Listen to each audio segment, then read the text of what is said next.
السلام علیکم ورحمۃ اللہ وبرکاتہ۔ الحمدللہ آج تفسیر کا چوتھا حصہ ہے۔ انشاءاللہ ہمارے نیو کالج کے اردو ڈپارٹمنٹ کے پروفیسر جو ندوے سے عالم کا کورس فارغ ہو کے آئے ہیں، مدرسہ ندوہ ہندوستان کا دوسرا مدرسہ ہے۔ دیوبند کے بعد اگر کوئی مدرسہ نام مشہور مدرسہ ہے تو وہ مدرسہ ندوہ ہے۔ الحمدللہ وہاں سے ہمارے ساجد حسین صاحب فارغ ہو کے آ کے ہی 10 سال وہاں پر عالم کا کورس کرے ہیں۔ انشاءاللہ وہ اب ہم انشاءاللہ سورہ فاتحہ کی تفسیر شروع کریں گے۔ انشاءاللہ اس کے بعد ہر اتوار کو یہی پروفیسر صاحب انشاءاللہ تفسیر کریں گے انشاءاللہ۔ السلام علیکم۔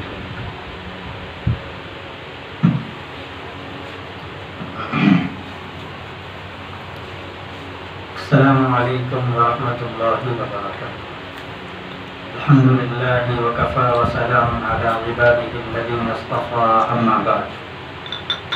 قال اللہ تبارک وتعالی فی کلامہ المجید: اعوذ باللہ من الشیطان الرجیم، بسم اللہ الرحمن الرحیم۔ الحمد للہ رب العالمین، الرحمن الرحیم، مالک یوم الدین، إياك نعبد وإياك نستعين، اهدنا الصراط المستقيم، صراط الذين أنعمت عليهم غير المغضوب عليهم ولا الضالين۔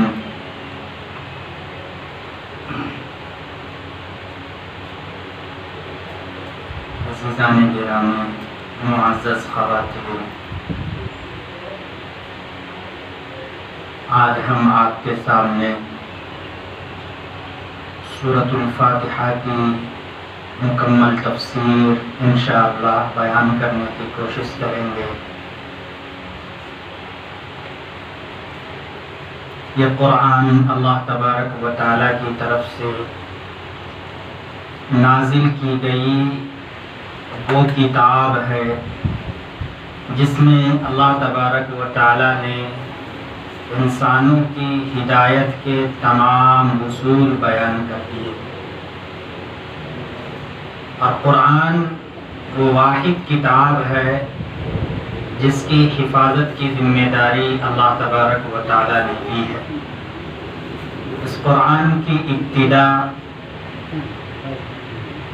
جناب محمد الرسول اللہ صلی اللہ علیہ وسلم پر سورۃ العلق کی ابتدائی کچھ آیتوں سے ہوا تھا۔ اس کے بعد آیتیں نازل ہوتی رہی۔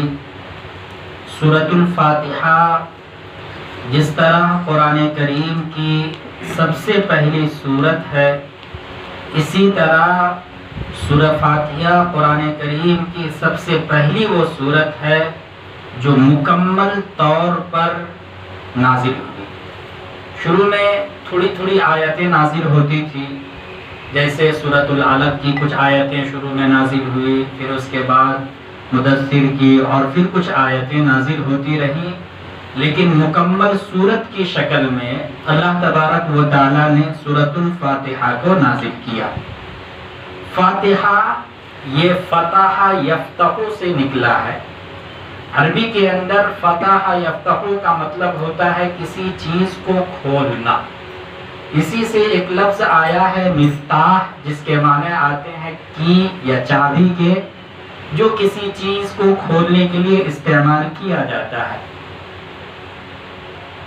سورۃ الفاتحہ کا مطلب ہی یہی ہوا کہ ابتدائی چیز یا ابتدا، آغاز، شروعات، ہم مختلف طرح کے کہہ سکتے ہیں۔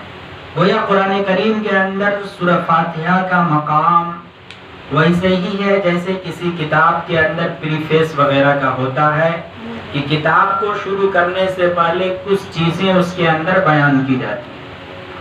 حدیث کے اندر اللہ کے رسول صلی اللہ علیہ وسلم نے سورہ فاتحہ کو مختلف ناموں سے یاد کیا ہے۔ اس کو سورۃ الشفا بھی کہا جاتا ہے، سورہ غافیہ بھی کہا جاتا ہے، سورۃ الفاتحہ بھی کہا جاتا ہے، اور قرآن کریم کے اندر ایک مقام پر 7 مثانی کا تذکرہ آیا ہے، تو اس سے بھی بعض مفسرین نے کہا ہے کہ سورہ فاتحہ ہی مراد ہے۔ سورہ فاتحہ مکہ مکرمہ میں نازل ہوئی۔ ہم سورتوں کے شروع کے اندر عام طور پر دیکھتے ہیں 2 چیزیں رہتی ہیں کہ مکی یا مدنی۔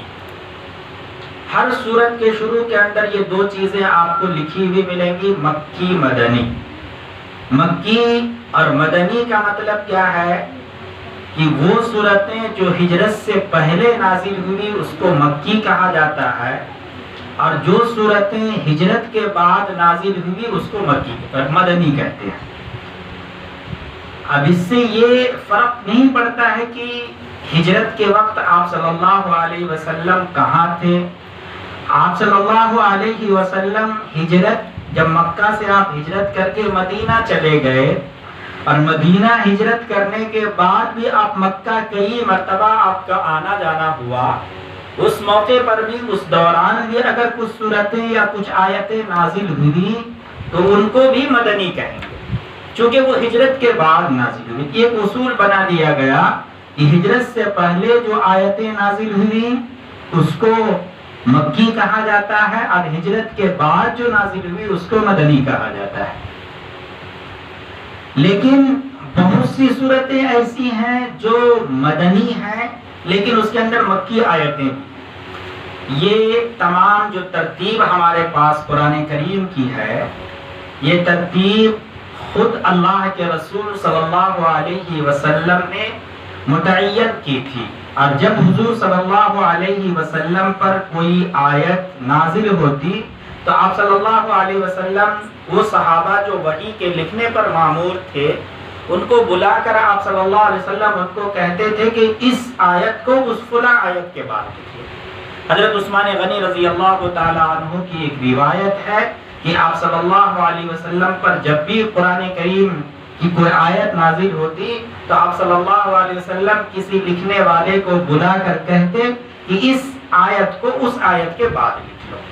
تو گویا جو قرآن کریم کی جو ترتیب یا شکل ہمارے پاس موجود ہے یہ وہی ترتیب ہے جو نبی کریم صلی اللہ علیہ وسلم نے متعین کی تھی۔ آپ صلی اللہ علیہ وسلم نے جو ترتیب دیا تھا وہی ترتیب ہے۔ اسی طرح جو سورتوں کی ترتیب ہے، روایتوں کے اندر آتا ہے سورتوں کی ترتیب بھی آپ صلی اللہ علیہ وسلم نے کی ہے، اور سورۃ الفاتحہ کو اللہ کے رسول صلی اللہ علیہ وسلم نے سب سے پہلے رکھا، اور اس سورۃ الفاتحہ کو سورۃ الصلاح بھی کہا جاتا ہے۔ صلاح کے اندر، صلاح کے معنی عربی کے اندر آتے ہیں دعا کرنے کے، چونکہ اس سورت کے اندر اللہ تبارک و تعالی نے دعا کا ایک طریقہ بتلایا ہے کہ ہم اللہ تعالیٰ سے دعا کس طرح سے مانگیں گے، اور دعا مانگنے سے پہلے ہمیں کیا کرنا چاہیے۔ جب ہم ابتدائی جو آیتیں ہیں تقریباً 2 یا 3 آیتیں ہیں، ان 3 آیتوں کے اندر ہم نے اللہ تبارک و تعالیٰ کی بڑائی بیان کی، اللہ تبارک و تعالیٰ کی تعریف کی، پھر اس کے بعد اللہ تبارک و تعالیٰ کو ہم نے مالک مانا، اللہ تبارک و تعالیٰ سے ہی ہم مدد کے طلبگار بنے، پھر ہم نے اللہ تعالیٰ سے دعا کی۔ ایک اصول بیان کر دیا گیا کہ جب ہم کسی کے سامنے ہاتھ پھیلائیں یا کسی سے مانگے تو مانگنے سے پہلے ضروری ہے کہ ہمیں کم سے کم اس کی کچھ تعریف کریں، ایسا نہ ہو کہ ہم منہ کھولتے ہی فوراً مانگنا شروع نہ کر دیں۔ قرآن کریم نے ہمیں یہ سبق سکھلایا ہے کہ مانگنے سے پہلے ہم جس سے مانگ رہے ہیں ہم پہلے اس کے حق میں یا اس کی کچھ تعریف کریں، پھر اس کے بعد اپنا مطالبہ رکھیں۔ تو یہ سورۃ الفاتحہ کے اندر 7 آیتیں ہیں،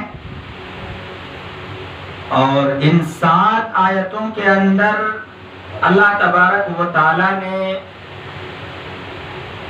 بندے کو دعا کرنے کا سلیقہ سکھلایا ہے، ایک حدیث قدسی کے اندر آتا ہے کہ میں نے سورۃ الفاتحہ کو بندے اور اللہ کے درمیان تقسیم کر دیا، وہ 2 حصوں میں نے اس کو تقسیم کیا ہے، کچھ حصہ بندوں کے لیے ہے اور کچھ حصہ ہمارے لیے ہے۔ اور پھر یہ جو سورۃ الفاتحہ جو دعا ہے، یہ دعا جب اللہ تبارک و تعالیٰ سے مانگتے ہیں تو اس دعا کا پورا قرآن جو اس کے بعد آنے والا ہے وہ جواب ہے۔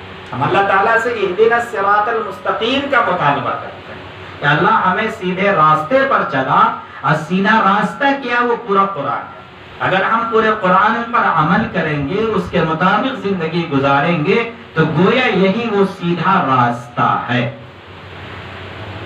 تو اس سورۃ الفاتحہ کے اندر 7 آیتیں ہیں۔ بعض لوگوں نے یہاں یہ کہا ہے کہ بسم اللہ الرحمن الرحیم سورۃ الفاتحہ کا حصہ ہے یا نہیں ہے۔ اس کے اندر علماء کے 2 گروہ ہیں۔ بعض لوگ کہتے ہیں کہ جتنے بھی سورتیں ہیں اور ان کے شروع کے اندر جو بسم اللہ ہے وہ ان سورتوں کا حصہ ہے۔ یہی وجہ ہے کہ جو لوگ اس کو سورے کا حصہ مانتے ہیں، پارٹ مانتے ہیں، ان کے لیے بسم اللہ کی قرأت کرنا بھی واجب اور ضروری ہے۔ اور اس کے اندر جو عام طور پر امام شافعی رحمۃ اللہ علیہ کا یہ قول ہے کہ وہ بسم اللہ کو بھی سورۃ الفاتحہ کا حصہ مانتے ہیں۔ یہی وجہ ہے کہ جب شفاف سورۃ الفاتحہ یا کوئی بھی سورت پڑھتے ہیں، شروع سے پہلے بسم اللہ الرحمن الرحیم کی تلاوت کرتے ہیں، چونکہ ان کے نزدیک بسم اللہ بھی سورت کا ایک حصہ ہے۔ حضرت امام ابو حنیفہ رحمۃ اللہ علیہ بسم اللہ کو سورت کا حصہ نہیں مانتے، وہ کہتے بس یہ ایک طرح کی تمہید ہے جو شروع سے پہلے، سورت سے پہلے وہ بیان کر دی گئی ہے۔ جو لوگ بسم اللہ کو سورۃ الفاتحہ کا حصہ مانتے ہیں ان کے نزدیک بھی 7 ہی آیتیں ہیں، اور جو لوگ بسم اللہ کو سورت کا حصہ نہیں مانتے ہیں ان کے نزدیک بھی سورۃ الفاتحہ کی آیتوں کی تعداد 7 ہے۔ اب فرق کیا ہے؟ اب یہاں جو صراط الذین انعمت علیہم ایک آیت، غیر المغضوب علیہم ولا الضالین یہ 2 آیت، لیکن جو لوگ مانتے ہیں کہ بسم اللہ بھی سورۃ الفاتحہ کا حصہ ہے، اب وہ لوگ صراط الذین انعمت علیہم غیر المغضوب علیہم ولا الضالین کو ایک سورت مانتے ہیں، ایک آیت مانتے ہیں۔ تو گویا یہ صرف فرق ہے۔ سورۃ الفاتحہ کی احادیث کے اندر بڑی فضیلتیں آئی۔ نبی کریم صلی اللہ علیہ وسلم نے فرمایا ہے کہ سورۃ الفاتحہ ہر بیماریوں سے شفا حاصل کرنے کا ذریعہ ہے۔ انسان کے اوپر کسی طرح کی کوئی بھی مصیبت اور پریشانی ہو، اگر وہ سورۃ الفاتحہ کی تلاوت کرتا ہے اور اس کے پڑھ کر کے اگر دم کر لیتا ہے تو اللہ تبارک و تعالیٰ اس کو شفا عطا فرما دیتا ہے۔ اس کی فضیلت کا اندازہ اب صرف اس بات سے لگا سکتے ہیں کہ اللہ کے رسول صلی اللہ علیہ وسلم نے اس کو سورۃ القرآن کا سب سے پہلا اور افتتاح سورت قرار دیا ہے، ساتھ ہی ساتھ نماز کے اندر اس سورت کو پڑھنے کا حکم دیا ہے، اور ہم ہر نماز کی ابتدا اسی سورت سے کرتے ہیں۔ سورۃ الفاتحہ کے بغیر نماز نہیں ہوتی۔ ایک حدیث کے اندر آتا ہے من لم یقرأ بفاتحۃ الکتاب لا صلاۃ الا بفاتحۃ الکتاب، اس کی نماز ہی نہیں جو سورہ فاتحہ نہ پڑھا۔ اب اس کے اندر بھی 2 گروہ بن جاتے ہیں کہ آخر سورۃ الفاتحہ کی تلاوت کب کرنی ہے، کب نہیں کرنی ہے۔ اگر ہم امام کے پیچھے نماز پڑھ رہے ہیں تو اس وقت سورہ فاتحہ پڑھنا ہے یا نہیں پڑھنا ہے، یہ ایک اختلافی مسئلہ ہے اور کوئی زیادہ بڑا اختلاف نہیں ہے، لیکن ہم لوگوں نے اس کو اتنا بڑا مسئلہ بنا دیا ہے کہ اب باضابطہ لڑائیاں ہونے لگتی۔ کچھ لوگ اس بات کے قائل ہیں کہ سورۃ الفاتحہ پڑھنا ضروری ہے، اور کچھ لوگ یہ کہتے ہیں اگر ہم امام کے پیچھے نماز پڑھ رہے ہیں تو بہتر یہ ہے کہ ہم امام کی قرأت کو سنیں اور خاموش رہیں، اور ان کی دلیل یہ ہے قرآن کریم کے اندر ہے کہ جب قرآن کریم پڑھا جائے تو اسے غور سے سنو۔ اب اس سلسلے کے اندر 3 روایتیں ہیں، 3 طرح کے لوگ ہیں۔ ایک تو وہ ہیں جو یہ کہتے ہیں کہ امام کے پیچھے خواہ امام زور سے قرات کر رہا ہو یا آہستہ کر رہا ہو، مقتدی کو سورہ فاتحہ پڑھنا ضروری ہے۔ یہ حضرت امام شافعی رحمۃ اللہ علیہ کا قول ہے۔ وہ کہتے ہیں کہ اگر امام کے پیچھے نماز پڑھ رہے ہوں تو امام خواہ وہ جہری نماز پڑھا رہا ہو یا سری نماز، جہری کا مطلب یہ ہے کہ جن نمازوں کے اندر تلاوت زور سے کی جاتی ہے جیسے مغرب، عشاء اور فجر، اور سری نمازوں کا مطلب یہ ہے کہ وہ نمازیں جس میں قرات آہستہ کی جاتی ہے۔ تو حضرت امام شافعی رحمۃ اللہ علیہ کہتے ہیں کہ خاص سری نماز امام کے پیچھے پڑھ رہے ہوں یا جہری نماز پڑھ رہے ہوں، دونوں حالتوں میں سورہ فاتحہ کا پڑھنا ضروری ہے۔ حضرت امام ابو حنیفہ رحمۃ اللہ علیہ کے نزدیک یہ ہے کہ سری نماز ہو یا جہری نماز ہو، جب ہم امام کے پیچھے نماز پڑھ رہے ہیں تو ہم نے امام کو اپنا وکیل بنا دیا ہے۔ اب امام کی قرات ہی ہمارے لیے کافی ہے، لہذا ہمیں قرات کرنے کی ضرورت نہیں ہے، امام کی قرات ہی ہمارے لیے کافی ہے۔ ایک تیسرا قول ہے وہ حضرت امام مالک رحمۃ اللہ علیہ کا ہے۔ وہ یہ کہتے ہیں کہ جب ہم امام کے پیچھے ظہر اور عصر کی نماز پڑھیں، یعنی وہ نمازیں جس میں قرات آہستہ کی جاتی ہے، تب تو ہم سورہ فاتحہ پڑھیں گے، لیکن وہ نماز جس میں قرات آواز سے کی جاتی ہے، بلند آواز سے پڑھی جاتی ہے، اس وقت ہمیں امام کی قرات کو سننا ہے اور اس پر غور کرنا ہے، نہ کہ ہم سورۃ الفاتحہ پڑھیں۔ سب سے معتدل اور بہتر طریقہ تیسرا قول ہے، اور سب سے راجح یہی قول ہے کہ جب ہم سری نماز امام کے پیچھے پڑھ رہے ہوں، ہم سورہ فاتحہ کی تلاوت کریں، چونکہ اس وقت کیا ہے، سورہ فاتحہ پڑھنے سے ایک تو ہمارا ذہن بھی نہیں بھٹکے گا، ہماری بھی توجہ نماز کی طرف رہے گی، اور جب امام کی قرات ہو رہی ہو اور امام بلند آواز سے قرات کر رہا ہو تو اس وقت بہتر یہ ہے کہ ہم امام کی قرات کو سنیں، چونکہ قرآن کریم کے اندر اللہ تبارک و تعالیٰ نے خود فرمایا ہے کہ جب قرآن کریم کی تلاوت کی جائے تو اسے غور سے سنو۔ چونکہ اب قرآن کی تلاوت ہو رہی ہے، جب ہم اپنی سورہ فاتحہ پڑھیں گے تو ظاہر سی بات ہے قرآن امام کی قرات کو ہم صحیح طور پر نہیں سن سکیں گے، لہذا بہتر یہ ہے کہ ہم اس وقت خاموشی کے ساتھ سنیں۔ یہ کوئی لڑائی جھگڑے کا مسئلہ نہیں ہے، ایک دوسرے کو برا بھلا کہنے کا مسئلہ نہیں ہے، بلکہ یہ سب چیزیں کیا ہے، راجح مرجوح، یعنی جن کے نزدیک کچھ کے نزدیک یہ چیز اچھی لگی تو وہ لے لیا گیا، اور کسی کے نزدیک یہ چیز اچھی لگی تو وہ لے لیا گیا۔ لیکن آج ہماری سوسائٹی کے اندر لوگوں نے مسلکی اختلاف کو اتنا زیادہ بڑھا دیا ہے کہ اس کو حلال الحرام تک پہنچ جاتے ہیں۔ اب جیسے آمین امام کے پیچھے ہے، آمین زور سے کہنا یا آہستہ کہنا ہے، دونوں طرح سے کہہ سکتے ہیں۔ اب اس کے اندر لوگ افراط اور تفریط، زیادتی کرتے ہیں، غلو کرتے ہیں۔ غلو یہ کرتے ہیں کہ جو لوگ زور سے کہنے والے ہیں وہ اتنا زور سے کہتے ہیں کہ پوری مسجد گونج جاتی ہے، یہ بھی غلط۔ اور جو لوگ آہستہ کہتے وہ ایسا کہتے ہیں کسی کو سنائی نہ دے۔ تو بہتر یہ ہے کہ آدمی کم از کم آہستہ اتنا کہے کہ خود سن سکے، اور زور اتنا ہو کہ زیادہ ہنگامہ اور شور نہ ہونے پائے، بلکہ آدمی لگے کہ ہاں نماز ہو رہی ہے۔ یہ کوئی لڑائی جھگڑے کا مسئلہ نہیں ہے۔ تو سورۃ الفاتحہ کی فضیلت صرف اس بات سے اندازہ ہو گیا کہ سورہ فاتحہ کے بغیر نماز نہیں ہوتی۔ یہ تو امام، اگر ہم بغیر امام کے نماز پڑھ رہے ہیں، اپنی نماز پڑھ رہے ہیں، اور اگر ہم نے سورہ فاتحہ کی تلاوت نہیں کی تو نماز نہیں ہوگی۔ اب اگر ہم امام شافعی کے مسلک کو مانتے ہیں، شوافی ہیں، ہمارے لیے اس کا پڑھنا فرض ہے۔ اگر ہم امام ابو حنیفہ کے مسلک کو مانتے ہیں تو ہمارے لیے اس کا پڑھنا واجب ہے۔ دونوں کے نزدیک بغیر سورہ فاتحہ کے نماز نہیں ہوگی۔ یہ چیز نوٹ کر لیجئے، جب ہم کسی امام کے بغیر تنہا نماز پڑھ رہے ہیں، سورہ فاتحہ کا پڑھنا ضروری ہے، کیونکہ اس کے بغیر نماز نہیں ہوتی۔ حدیث کے اندر آیا لا صلاۃ الا بفاتحۃ الکتاب، وہ نماز ہی نہیں جو فاتحہ کے بغیر ہو۔ یہ سورہ فاتحہ کی فضیلت یا فضائل کے سلسلے میں یہ بات آ گئی ہے۔ اب ہم ترجمہ کرتے ہیں اور پھر اس کے ضمن کے اندر جو تفسیریں ہوں گی ہم اس کو بیان کرتے ہوئے چلے جائیں گے۔ بسم اللہ الرحمن الرحیم، شروع اس اللہ کے نام سے جو بڑا مہربان اور نہایت رحم کرنے والا ہے۔ الحمدللہ رب العالمین، تمام تعریفیں، ہر طرح کی تعریفیں اس اللہ کے لیے ہے جو تمام جہان کا پالن ہار ہے۔ الحمد، حمد کا مطلب ہوتا ہے تعریف کرنا۔ تین چیزیں عربی کے اندر، یا ہم اردو کے اندر بھی کہہ سکتے ہیں، عربی کے اندر تین طرح کی یہ لفظات، ایک حمد ہے، ایک مدح ہے، ایک شکر ہے۔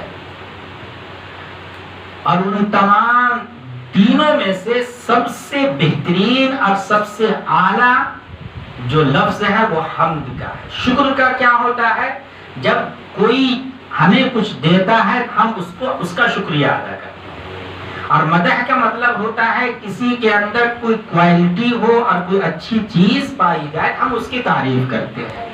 اور لیکن جو ہر طرح کی تعریف کا مستحق ہے وہ صرف اور صرف اللہ تبارک و تعالیٰ کی ذات ہے۔ اور حمد کے اندر وہ تمام نعمتیں آ گئی ہیں جو اللہ تبارک و تعالیٰ نے ہمیں عطا کی ہے۔ ہم ان نعمتوں کے بدلے اللہ تبارک و تعالیٰ کی جتنی تعریف کریں وہ کم ہے۔ اسی طرح اس کے اندر ایک لفظ ہے حمد کا مطلب صرف تعریف کرنا، اور کا مطلب ہے کل تعریف، یعنی تعریف کی جتنی بھی ٹائپ ہو سکتے ہیں، تعریف کی جتنی بھی قسمیں ہو سکتی ہیں، وہ تمام کی تمام قسمیں صرف اور صرف اللہ کی۔ یہیں سے ہمیں یہ سبق ملا کہ سب سے اسلام کی سب سے پہلی تعلیم اور اسلام کا سب سے پہلا جو سبق ہے وہ توحید ہے، اللہ کو ایک ماننا ہے۔ اور اللہ کی ابتدا اور اللہ کو ایک ماننے سے ہمیں سب سے پہلی جو تعلیم دی گئی وہ صرف یہ دی گئی کہ اللہ کو ایک ماننا ہے۔ قرآن کریم کا جو بنیادی مقصد ہے وہ توحید، رسالت اور آخرت، یعنی اللہ کو ایک ماننا، رسول کو رسول ماننا، اور اس بات کا اقرار کرنا کہ ہم سب کو اس دنیا کو چھوڑ کر آخرت میں جانا ہے، اور پھر اللہ تبارک و تعالیٰ کے سامنے ہمیں اپنے کیے کا جواب دینا۔ ہم نے دنیا کے اندر جو کچھ کیا ہے ان تمام چیزوں کا حساب و کتاب ہمیں اللہ کے سامنے دینا ہے۔ تو یہاں پہلے لفظ سے ہمیں جو تعلیم دی گئی، ہمیں جو سکھایا گیا کہ وہ یہ ہے کہ اللہ کو ایک ماننا ہے، اور ہر طرح کی تعریف کا مستحق صرف اور صرف اللہ تعالیٰ کی ذات ہے۔ اس سے زیادہ اللہ تعالیٰ کے لیے کوئی اور لفظ ہو ہی نہیں سکتا۔ یعنی ہم اپنے دماغ کے اندر جتنے بھی پریز کی جتنی چیزیں ہم تصور کر سکتے ہیں، تعریف کی جتنی چیز بھی ہم اپنے ذہن کے اندر لا سکتے ہیں، وہ ہر طرح کی تعریف صرف اور صرف اللہ کی، اس کے علاوہ کوئی اتنی تعریف کا مستحق نہیں ہے۔ تو الحمدللہ کا مطلب ہوا ہر طرح کی تعریف، ہر طرح کا حمد اللہ کے لیے۔ اب اللہ کون ہے؟ اب ہم اس کی تعریف کیوں کر رہے ہیں؟ آگے خود اللہ تعالیٰ نے فرمایا رب العالمین، وہ تمام دنیا کا پالنے والا ہے، پالن ہار ہے، رب ہے، مالک۔ عربی کے اندر رب کے معنی آتے ہیں مالک کے، اور کسی انسان کے لیے اس لفظ کا بغیر کسی اضافت کے استعمال کرنا درست نہیں۔ آدمی صرف کسی کو رب کہے تو غلط ہے۔ ہاں، رب البیت، رب المال، اس طرح سے بول سکتے ہیں۔ رب البیت گھر کا مالک، رب المال مال کا مالک۔ تو مالک کے لیے رب کا استعمال ہوتا ہے۔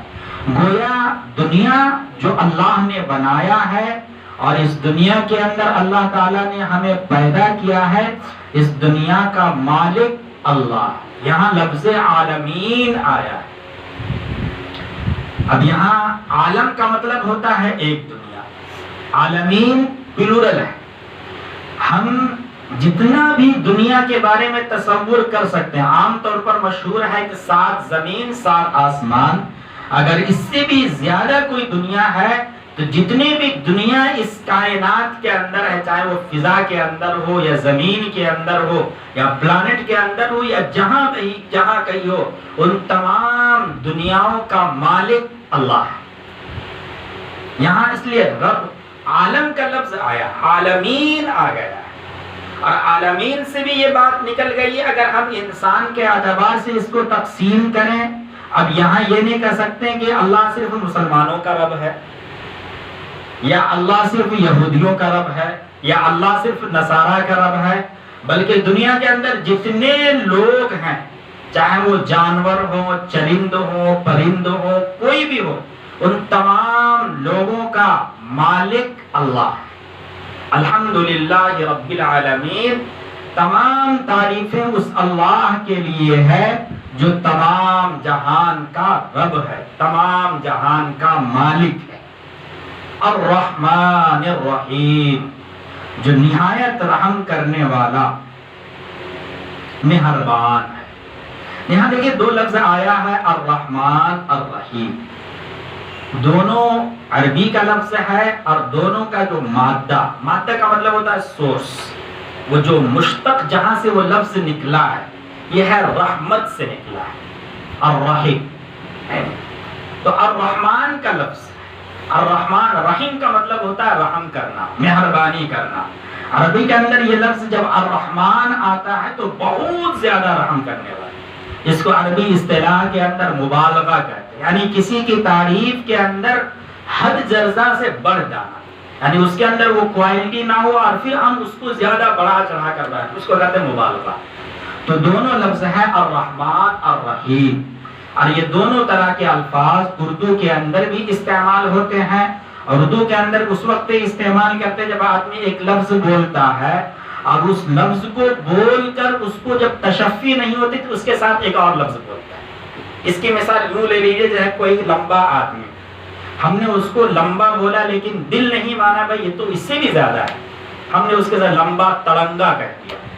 تو گویا اللہ تعالی رحمان ہے، لیکن مزید رحم کی صفت بیان کرنے کے لیے کہا گیا الرحیم۔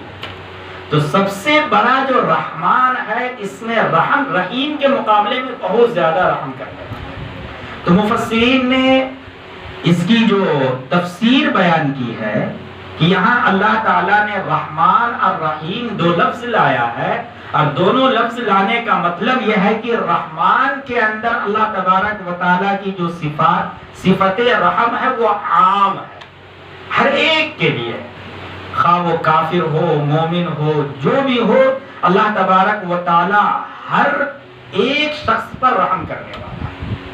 اور رحیم کے بارے میں کہا جاتا ہے کہ یہ خاص ہے، عام نہیں ہے، اور یہ صفت اللہ تبارک و تعالیٰ کی خاص ہے آخرت کے ساتھ، اور آخرت کے اندر اللہ تبارک و تعالیٰ کا جو رحم کا جو صفت ہوگا وہ صرف مومنین کے لیے ہوگا۔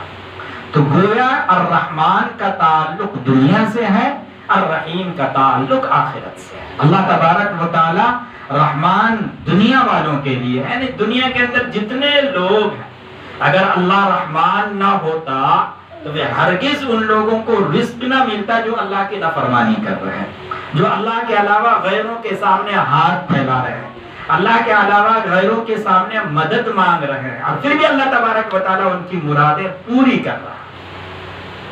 ہمارے ذہن کے اندر کبھی کبھی یہ خیال پیدا ہوتا ہے، ہم دن بھر اللہ تعالیٰ کی عبادت کرتے ہیں، اللہ کی بندگی کرتے ہیں، لیکن پھر بھی دنیا کی جتنی دولت ہے وہ سب غیروں کو ملتی ہے، ہمیں ملتا نہیں ہے، گویا اللہ تعالیٰ لگتا ہے کہ ہم سے ناراض ہے۔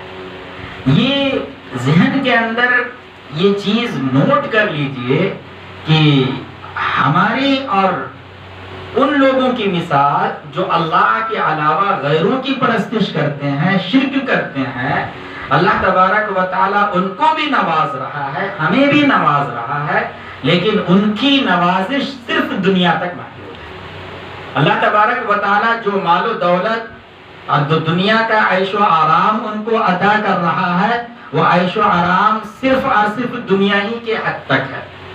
اب سوال یہ پیدا ہوتا ہے کہ بہت سے غیر ہیں جو بہت سے نیک کام کرتے ہیں، غریبوں کو کھانا کھلاتے ہیں، ضرورت مندوں کی مدد کرتے ہیں، اور بھی اس طرح کے بہت سے نیک کام ہیں جو ہم سمجھتے ہیں کہ یہ نیکی کا کام ہے، تو آخر ان کی نیکی کا کیا ہوگا؟ ان تمام نیکیوں کا بدلہ اللہ تبارک و تعالیٰ ان کو دنیا کے اندر دیتا ہے، آخرت کے اندر ان کے نیک اعمال اسی طرح سے دکھائے جائیں گے جس طرح ایک بڑا سا غبارہ ہوا اور اس کے اندر ہوا بھر دیا جائے۔ ہوا بھرنے کے بعد دیکھنے کے اعتبار سے بہت بڑا معلوم ہوتا ہے، لیکن اس کا وزن کچھ بھی نہیں۔ یہی حال ان لوگوں کا ہے جو اللہ کے علاوہ دوسروں کی پرستش کرتے ہیں، اللہ کو نہیں مانتے ہیں۔ اگر وہ لوگ کوئی نیک کام کر رہے ہیں تو ان کا بدلہ اللہ تعالیٰ دنیا کے اندر دے گا، آخرت کے اندر ان کے نیک اعمال کو اسی بلون کی طرح یا کاٹن کی طرح دکھایا جائے گا، دیکھنے کے اندر بہت بڑا معلوم ہوگا لیکن اس کا وزن کچھ نہیں۔ جیسے حدیث کے اندر آتا ہے قیامت کے دن کلمہ لا الہ الا اللہ اتنا وزن ہوگا کہ دنیا کی تمام چیزوں کو ایک پلڑے کے اندر رکھ دیا جائے، اور کلمہ لا الہ الا اللہ کو ایک پلڑے میں رکھ دیا جائے تو کلمہ لا الہ الا اللہ کا وزن بڑھ جائے گا۔ تو یہ حیثیت ہے۔ تو اللہ تبارک و تعالیٰ دنیا کے اندر ہر ایک کو نوازتا ہے، ہر ایک کے لیے، اور پھر آپ جتنا اللہ تعالیٰ سے قریب ہوتے جائیں گے آزمائش بھی بڑھتی جائے گی۔ یہ چیز نوٹ کر لیجئے کہ عام طور پر ہم یہ سمجھتے ہیں یا ہمارے ذہنوں کے اندر بارہا یہ خیال پیدا ہوتا ہے کہ ہم کچھ بدعات یا خرافات اور کچھ چیزیں جو غیر اسلامی چیزیں ہم وہ کرتے ہیں یا کر رہے تھے، اور اگر ہم نے اس کو چھوڑ دیا تو ہمارے اوپر مصیبتیں آ جاتی ہے۔ جب ہم اللہ کی عبادت کرنے لگتے ہیں اور اللہ کی ہم 5 وقت نماز پڑھنے لگتے ہیں تو ہمیں لگتا ہے کہ وہ کچھ پریشانیاں ہم پر بڑھنے لگی ہیں۔ یہ پریشانیاں وقتی طور پر ہوتی ہیں اور ایک طرح کی آزمائش ہے کہ آیا آپ کا ایمان اللہ کے اوپر کتنا ہے۔ دنیا کے اندر حضور یا انبیاء سے بڑھ کر دنیا کے اندر اللہ کے نزدیک کوئی قریب نہیں، اور دنیا کے اندر سب سے زیادہ آزمائش اگر کسی کے ساتھ ہوئی ہے تو وہ نبی ہے، انبیاء ہے، اور ان تمام نبیوں میں سب سے زیادہ آزمائش جناب محمد رسول اللہ صلی اللہ علیہ وسلم کے ساتھ۔ ایک موقع پر صحابہ نے حضور سے کہا تھا کہ حضور قیصر و کسریٰ کہ لوگ تو دنیا کے اندر عیش کریں اور ہم ہیں کہ پریشانی کے عالم میں زندگی گزار رہے ہیں، ہمارے پاس کھانے کے لیے کچھ نہیں ہے۔ قرآن کریم کے اندر اللہ تبارک و تعالیٰ نے فرمایا الف لام میم احسب الناس ان یترکوا ان یقولوا آمنا وهم لا یفتنون۔ کیا تم یہ سمجھتے ہو کہ تم نے اللہ کے اوپر ایمان لے آیا اور صرف یہ کہہ دیا کہ میں اللہ پر ایمان لے آیا ہوں، تمہاری آزمائش نہیں کی جائے گی، تمہیں آزمایا جائے گا۔ اور ظاہر سی بات ہے آزمائش اسی کی ہوتی ہے کھوڑے اور کھٹا، یعنی صحیح اور غلط کی تمیز کب کی جاتی ہے؟ جب اس کو رگڑا جاتا ہے۔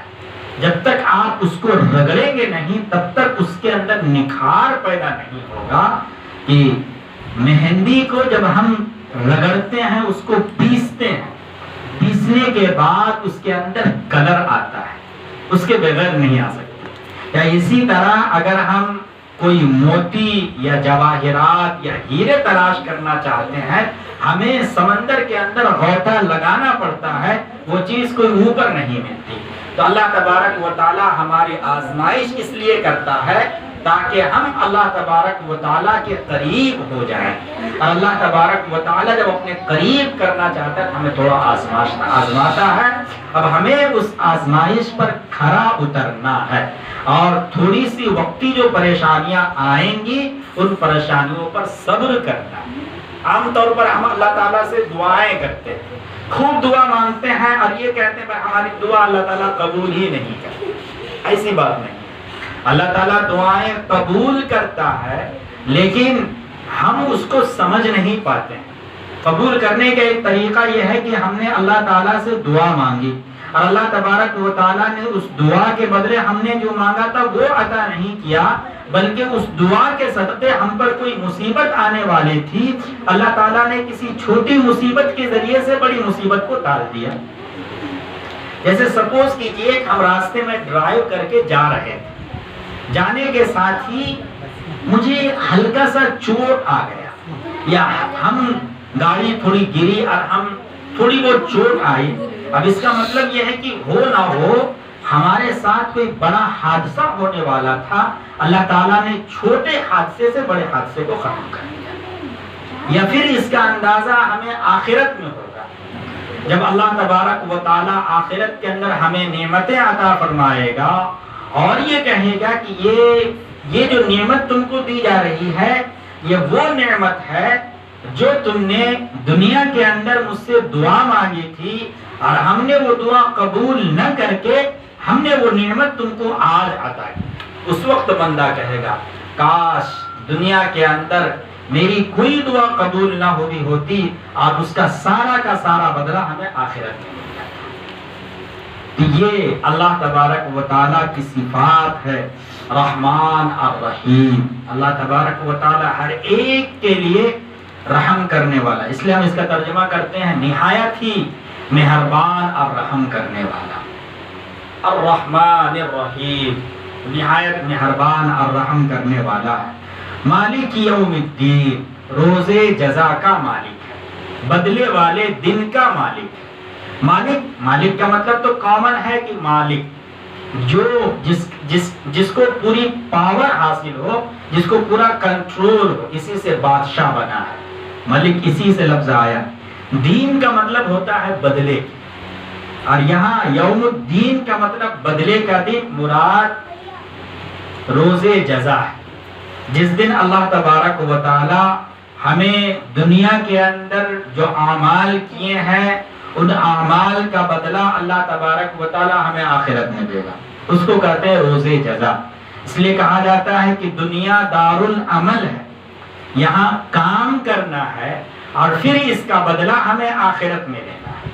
اب مثال کے طور پر ہم دنیا کے اندر یہ جو کام کر رہے ہیں، چھوٹی بہت جو ہم لوگوں کو دین کی بات سکھلانے کا، یا ہماری یہ کوشش ہے کہ لوگوں تک کسی طرح اللہ کا یہ پیغام جو اللہ تبارک و تعالیٰ نے ہماری ہدایت کے لیے اتارا ہے اور جس کے اندر اللہ نے پوری دنیا کی رہنمائی ہدایت رکھی ہے، آج ہم اس ہدایت سے بالکل غافل ہو گئے. دنیا کے اندر قرآن ایک واحد کتاب ہے جس کو بغیر سمجھے پڑھا جاتا ہے. اس کے علاوہ کوئی کتاب نہیں. دنیا کے اندر کوئی ایسی مثال پیش ہی نہیں کر سکتے ہیں کہ لوگ جس کو بغیر سمجھے ہوئے پڑھتے ہو. یہ قرآن کی ایک فضیلت ہے، یا قرآن کا ایک معجزہ ہے کہ اللہ تبارک و تعالیٰ نے اس کے لیے بھی انعام رکھا ہے جو قرآن کو بغیر سمجھے ہوئے بھی پڑھ رہا ہے. لیکن قرآن بغیر سمجھے ہوئے پڑھنے کی چیز نہیں ہے. ہم نے تو بس ایک بنا لیا ہے کہ اللہ کے رسول صلی اللہ علیہ وسلم نے اس کی خیر و برکت کا وعدہ کیا، اللہ تبارک و تعالی وہ خیر و برکت نازل کر رہا ہے، ہم اس کو الفاظ کے تحت پڑھتے چلے جا رہے ہیں. لیکن کبھی ہم نے یہ غور نہیں کیا ہے کہ بھئی یہ تو قانون کی کتاب ہے، یہ لا ہے، اسلامک لا ہے، یہ قانون ہے، اور پورا کا پورا قانون کانسٹیٹیوشن اللہ تعالیٰ نے اس کے اندر بیان کیا. یہ قانون ہے. اب ہمیں اس کے اندر آخر اللہ نے کیا بیان کیا، کبھی ہم نے یہ غور نہیں، کبھی ہم نے اس پر سوچا ہی نہیں کہ اس کو آخر کیسے پڑھا جائے، اس کو کیسے سوچا جائے یا سمجھا جائے.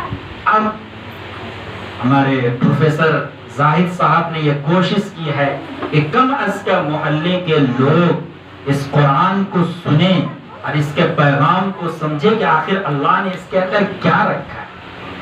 اب یہ جو عمل یہ کر رہے ہیں، اب اس کا بدلہ ان کو دنیا کے اندر نہیں چاہیے، بلکہ یہ تو چاہ رہے ہیں کہ اللہ تعالیٰ میرے اس اعمال کو قبول کر کے آخرت کے اندر اس کے لیے بہتر بدلہ عطا فرمائے اور لوگوں کی نجات کا یہ ذریعہ بن جائے. ہم نے ایک سلسلہ شروع کیا ہے. یہ سلسلہ اس لیے ہے کہ جو لوگ دین سے نا واقف ہیں، قرآن سے دور ہیں، وہ کم از کم قرآن سے قریب ہو جائے، دین کو سمجھنے والے ہو جائیں، خواہ وہ مرد ہو یا عورتیں ہو. ان کا مقصد یہ نہیں کہ ہم بھائی اس کے ذریعے سے چلو دنیا کے اندر ہمیں لوگ ایک بڑا آدمی کہیں یا ہمیں تعریف کریں یا کچھ کریں، کوئی یہ مقصد نہیں، بلکہ یہ صرف اور صرف آخرت کے بدلے کے لیے ہے۔ اللہ تبارک و تعالی ہمیں اس کا بدلہ آخرت میں، تو وہ روز جزا ہے، وہ بدلے کا دن ہے۔ ہم دنیا کے اندر جتنے اعمال کریں گے اس کا بدلہ ہمیں آخرت کے اندر ملے گا۔ اس لیے قرآن کریم کے اندر اللہ تبارک و تعالی نے فرمایا فَمَن يَعْمَلْ مِثْقَالَ ذَرَّةٍ خَيْرًا يَرَهُ وَمَن يَعْمَلْ مِثْقَالَ ذَرَّةٍ شَرًّا يَرَهُ، کہ جو لوگ دنیا کے اندر ذرہ برابر بھی نیکی کا کام کریں گے اللہ تبارک و تعالی ان کو وہ نیکی دے دے گا۔ اب جس نے ذرہ برابر بھی دنیا کے اندر برائی کا کام کیا ہوگا اللہ تعالیٰ اس کو اس کا بھی بدلہ دے دے گا، تو یا آخرت کے اندر اس کا پورا حساب کتاب ہوگا۔ تو اس دن کا جو مالک ہوگا وہ صرف اللہ ہوگا۔ ایک جگہ فرمایا گیا اللہ تبارک و تعالیٰ پورے جوش میں ہوگا اور اس وقت کہے گا جب ساری چیزیں ختم ہو جائیں گی، دنیا پوری ختم ہو جائیں گی اور صرف اللہ کی ذات باقی رہے گی، اس وقت اللہ تعالیٰ کہے لمن الملک اليوم، بولو آج کس کی بادشاہت ہے؟ بڑے بڑے بادشاہ دنیا کے اندر آئے جنہوں نے مشرق سے مغرب تک اور شمال سے جنوب تک حکومتیں کی۔ آج اللہ تبارک و تعالی ڈنکے کی چوٹ پر اعلان کر کے کہے گا لمن الملک اليوم، آج بتاؤ کس کی بادشاہت ہے؟ اس وقت کہا جائے گا آج تو بادشاہت صرف اور صرف اللہ کی، اس لیے کہے گا مالک یوم، اس وقت صرف اور صرف روز جزا کا جو مالک ہوگا وہ اللہ۔ تو یہ اللہ تبارک و تعالی ہمیں آخرت کے اندر جو کچھ ہم دنیا کے اندر کیے ہیں اس کا بدلہ اللہ تبارک و تعالی ہمیں عطا فرمائے گا۔ تو یہ 3 آیتیں ہوئی ہیں، ہم نے سوچا تھا پوری سورت ختم کر دیں گے لیکن وقت نہیں ہو پایا۔ یہ 3 آیتیں ہوئی ہیں اور تینوں آیتوں کے اندر ہم نے اللہ تعالیٰ کی تعریف کی۔ جب اللہ تبارک و تعالیٰ نے فرمایا کہ میں نے اس سورت کو بندے اور اللہ کے درمیان تقسیم کر دیا ہے، تو آتا ہے کہ جب بندہ الحمدللہ رب العالمین پڑھتا ہے تو اللہ تعالیٰ کہتا ہے بندے نے میری تعریف کی۔ جب الرحمن الرحیم پڑھتا ہے تو اللہ تعالیٰ کہتا ہے بندے نے میری بڑائی بیان کی۔ اور جب مالک یوم الدین پڑھتا ہے تو اللہ تعالیٰ کہتا ہے کہ بندے نے میری بڑائی کی اور مجھے مالک مانا۔ وہ انشاءاللہ اگلی مرتبہ جب آئے گی تو ہم پوری حدیث آپ کے سامنے بیان کریں گے۔ ایک مرتبہ ترجمہ صرف سن لیجئے 3 آیتوں کا۔ الحمدللہ رب العالمین، تمام تعریفیں اس اللہ کے لیے ہے جو تمام جہان کا رب ہے۔ الرحمن الرحیم، جو بڑا مہربان نہایت رحم کرنے والا ہے۔ مالک یوم الدین، روز جزا کا مالک ہے۔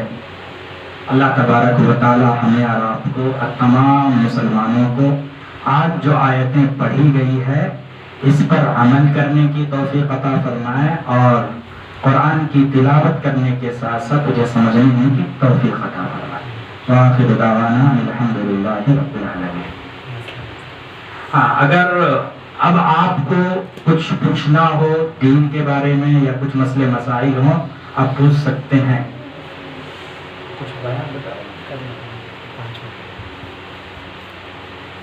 دیکھیے، ہم ابتدا کرتے ہیں طہارت سے۔ پاکی اسلام کی سب سے بنیادی چیز ہے اور بغیر پاکی کے کچھ بھی حاصل نہیں ہوتا۔ ہم اگر نماز پڑھ رہے ہیں، قرآن کی تلاوت کر رہے ہیں یا کچھ کر رہے ہیں تو اس کے لیے سب سے پہلی شرط کیا ہے؟ پاک ہونا۔ اور پاکی صفائی ہم کیسے حاصل کریں گے؟ اس کے لیے غسل ضروری ہے اور غسل کے اندر 3 چیزیں فرض ہیں۔ یہ چیز یاد رکھیے، غسل کے اندر 3 چیزیں فرض ہیں۔ جب تک ہم ان 3 چیزوں کو ادا نہیں کریں گے ہمارا غسل نہیں۔ سب سے پہلے کلی کرنا، یعنی منہ میں پورے طور پر پانی ڈالنا اور غرغرہ کرنا۔ اس کے بعد ناک میں پانی ڈالنا اور ناک میں پانی جہاں تک ہماری ناک ہے وہاں تک پانی کو پہنچانا۔ اور تیسرا ہے پورے بدن پر اس طرح پانی بہانا کہ بدن کا ایک حصہ بھی سوکھا نہ رہ پائے۔ یہ فرض ہے۔ اگر ہم یہ چیز نہیں کرتے ہیں مثال کے طور پر ہم نے خوب نہایا اور ہم نے کلی نہیں کی، ناک میں پانی نہیں ڈالا، تو ہمارا غسل نہیں. اور جب غسل نہیں، جب طہارت نہیں، تو ہم پاک نہیں ہوئے. اب بغیر طہارت کے کوئی چیز قابل قبول نہیں. اس لیے پاکی کی سب سے پہلی شرط غسل ہے، اور غسل کے لیے 3 چیزیں ضروری ہیں: کلی کرنا، ناک میں پانی ڈالنا، اور پورے بدن پر پانی بہانا. عام طور پر جو خواتین ہیں ان کے بال بڑے ہوتے ہیں اور بال کو باندھا جاتا ہے، تو غسل اگر فرض ہے، ضروری ہے، اس کے لیے پورے بال کے تہ تک پانی پہنچانا ضروری ہے، اور ہر حصے تک پانی پہنچانا ضروری ہے جو حصہ ہمیں نظر آ رہا. اس لیے کیا کہتے ہیں، کلی کرنا بھی فرض، اس لیے کہ جہاں تک ہم پانی پہنچا سکتے ہیں وہاں تک پانی پہنچانا ضروری ہے. یہ طہارت کی سب سے بنیادی چیز ہے. اگر ہم غسل کرتے وقت اگر ان فرائض کو ادا نہیں کریں گے، ہمارا غسل نہیں ہوگا. یہ آج کی یہ بنیادی چیز ہے. ہم اس چیز کو یاد کریں، یاد رکھیں کہ غسل کے اندر یہ 3 چیزیں ضروری ہیں. اگر ہم ان 3 چیزوں کو ادا کریں گے تو ہم پاک صاف ہو جائیں گے. اگر ہم نے کلی نہیں کیا، ناک میں پانی نہیں ڈالے، تو ہم کسی طرح پاک نہیں ہو سکتے. سبحان اللہ و بحمدہ، سبحانک اللہم و بحمدک، ونشہد ان لا الہ الا انت، واستغفرک و اتوب